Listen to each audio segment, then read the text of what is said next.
Continuamos con La Noche. Vamos con Gustavo Alberto Trujillo, biólogo de la Corporación Autónoma Regional de Valle del Cauca. Gustavo, usted ha estado pacientemente escuchando al ministro del Medio Ambiente, también escuchó a Carlos Raigoso con este reporte que él ha hecho desde esta zona en la última semana. Desde su perspectiva como biólogo, ¿cuáles serán las consecuencias que tendrá esta tragedia ambiental en el largo plazo para los habitantes, para los pobladores, para la fauna, para la flora? Sí, es importante destacar que estos accidentes con este tipo de productos son bastante impactantes en el medio ambiente. Impactan el suelo, el aire, la flora, la fauna y el agua.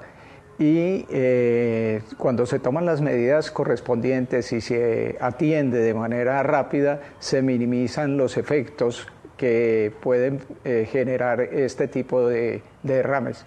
No obstante, quedan remanentes en el ambiente que solo se pueden percibir a lo largo del tiempo y algunas de estas situaciones pueden permanecer aún por décadas en el medio donde fueron impactados, de manera que allí podemos observar la magnitud que este tipo de accidentes generan en el medio ambiente y se afecta no solo, como se ha podido ver en las imágenes y en lo que ha mencionado tanto el ministro como el reportero de RCN, que hay afectaciones en la flora y fauna silvestre, pero también hay afectaciones en la flora y fauna doméstica, que son la base y el sustento de muchas de las familias que se encuentran ubicadas en el área de impacto.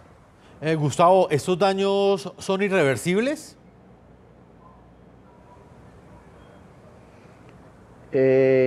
Las especies que reciben directamente el impacto y que perecen o que mueren, obviamente no se vuelven a recuperar porque esos animales se pierden o estas especies se pierden para el medio natural.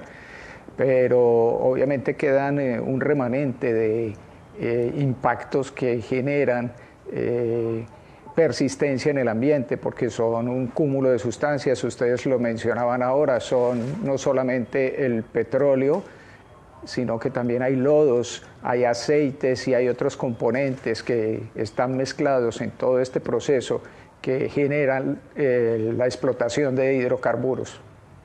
Pues Gustavo Alberto Trujillo, biólogo de la Corporación Autónoma Regional de Valle del Cauca, yo le agradezco el tiempo que usted le ha concedido al programa La Noche. Con muchísimo gusto. Integramos a esta hora a Carlos Andrés Santiago Lozano, él es activista, ambientalista e integrante del movimiento Colombia Libre de Fracking, que ahora promueve diversas protestas en contra de este desastre natural que ocasionó el derrame de petróleo en Santander, Colombia. Carlos, bienvenido al programa La Noche y quiero conocer su opinión frente a lo que está sucediendo en este momento en el nororiente de Colombia. Bueno, muy buenas noches, Jefferson, a todos. Un saludo al señor ministro y decirle al señor ministro que quienes estamos protestando no somos oportunistas ni tenemos intereses políticos, sino que estamos exigiendo la defensa del agua y la defensa de la vida, no como él lo dijo en una rueda de prensa hace unos días en Barrancabermeja. Contaba inicialmente que esto es una tragedia ambiental de unas proporciones y unas magnitudes impresionantes. Lo que está sucediendo hoy en la zona de Barrancabermeja, en Santander, en San Vicente y en Puerto Wilches y afectando a otros municipios, está generando unas afectaciones, como lo veíamos ahora en el reportaje, a las familias de la zona, no solamente a las familias de pescadores, sino a familias también campesinas que tenían sus cultivos en la zona. Está generando unos impactos ambientales que pueden traer y probablemente van a traer afectaciones a la salud pública. Y es aquí donde vemos que claramente el Gobierno Nacional, el Ministerio de Ambiente, la Autoridad Nacional de Licencias Ambientales han omitido y no han realizado sus funciones de manera preventiva para evitar que este tipo de tragedias se presenten en el país. Y claramente Ecopetrol, toda la responsabilidad para la estatal petrolera colombiana por lo que viene haciendo y por no tener planes de contingencia, por ejemplo, un solo plan de contingencia para 3 bloques petroleros, que claramente lo que estamos viendo en este momento es que no estaba preparado y no se tomaron las medidas necesarias cuando la Contraloría General de la República e incluso cuando en los informes internos se dieron las advertencias de que esto podía suceder en cualquier momento. Carlos Andrés, ¿cuáles son las lecciones que deja esta tragedia ambiental? ¿Usted cree que esta es una alarma que debe encenderse y que de alguna manera debe poner en alerta a las autoridades frente al riesgo que representan estos pozos que ya no son utilizados por Ecopetrol y que, a juzgar por lo que ha pasado, quedaron completamente abandonados y sin control? Claramente, esto es una advertencia al país de dos cosas. Primero, de lo que la operación convencional de hidrocarburos está generando en este momento.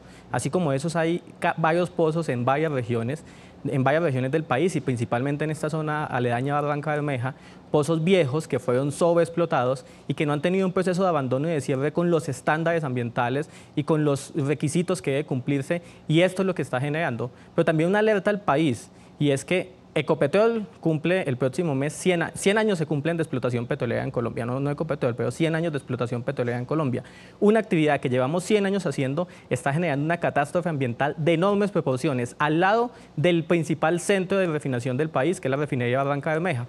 Y aún así Ecopetrol y el señor ministro de Ambiente, que está aquí también escuchándonos, están dándole vía libre para que se desarrollen actividades de fracking en esa misma región. El piloto de fracking de Ecopetrol se piensa desarrollar a 29 kilómetros del Pozo Lizama, en toda la zona ribereña, en toda la zona del río Sogamoso y del río Magdalena. Entonces aquí yo sí quisiera preguntarle al señor ministro que le dé la cara al país y que le diga al país si va a autorizar una actividad con unos riesgos ambientales como el fracturamiento hidráulico cuando está sucediendo en este momento esta tragedia y este desastre por las malas prácticas de la industria petrolera.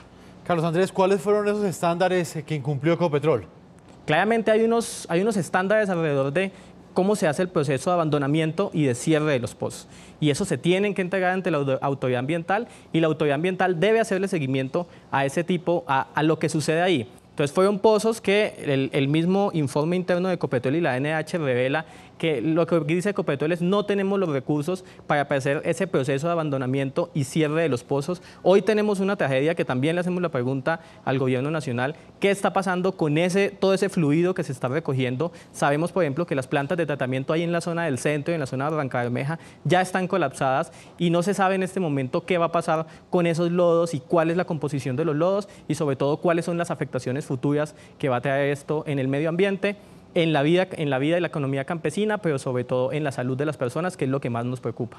Carlos Andrés, han pasado 26 días y hasta este momento nadie ha podido establecer con exactitud qué fue lo que sucedió. ¿Para usted qué representa esto?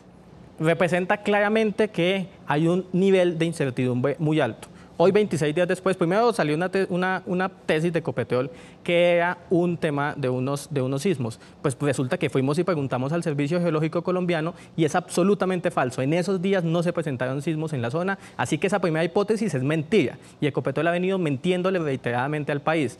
Ahora no se sabe, que al parecer es un problema en la cementación, que hubo un problema, que no se sabe, y eso lo que revela es que el país no se encuentra preparado para una nueva técnica, por ejemplo, como el fracking, que no conoce, que Ecopetrol no sabe hacer, que no tiene ni idea, que no tiene ni los equipos ni los expertos para realizar en territorio, y que sí va a poner en riesgo la salud, las fuentes hídricas, y además en una zona con una biodiversidad y con una riqueza de ríos, de ciénagas y de humedales. Entonces esto lo que revela es que hoy, 26 días después, todavía el presidente de Ecopetrol hace 2 días decía en un medio de comunicación que esto nunca se había presentado y que se les hace muy extraño porque el comportamiento geológico no lo habían podido predecir y no saben en este momento qué es. Entonces, con ese nivel de incertidumbre, seguir desarrollando cuando tenemos otras opciones es claramente un mensaje al país de que debemos transitar hacia otro modelo de desarrollo, pero sobre todo hacia otras formas de energía muchas más limpias y que no generen este tipo de impactos que ya en el mundo, por ejemplo, países están saliendo de la explotación petrolera. El Banco Mundial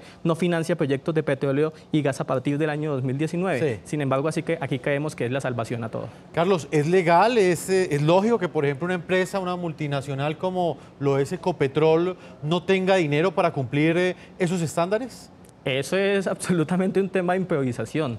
Y es un tema de improvisación porque entonces el señor presidente de Ecopetrol sale a los medios hace unos meses a decir que Ecopetrol obtuvo unos dividendos, pero entonces no tienen plata para hacer mantenimiento a los pozos viejos sobreexplotados de la zona del Magdalena Medio. Entonces es una irresponsabilidad del país salirle a decir hoy que simplemente esto pasa y no tenemos plata, entonces ¿qué va a pasar con los otros pozos abandonados? Esto es una actitud irresponsable de Ecopetrol con el país, que claramente tiene que darle la cara y que tendrán que responder, porque un tema claro, nosotros lo hemos dicho, y en la movilización en Bogotá vamos a tener una nueva movilización a la que invitamos al país en Barrancabermeja, en Bogotá y en otras ciudades el 3 de abril, y en las movilizaciones las consignas eran primero, tenemos que investigar, segundo, tenemos que reparar a los afectados, pero tercero, tenemos que sancionar a los culpables, a Ecopetrol y a los funcionarios que por acción u omisión permitieron que esta tragedia se desarrollara en la zona del Magdalena Medio y ahí en Barrancabermeja.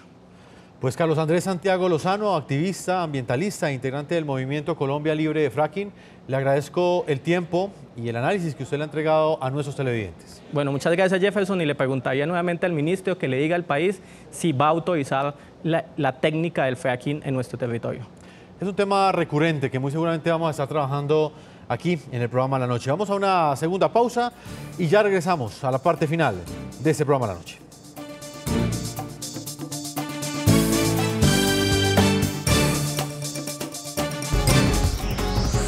Ya regresamos con La Noche.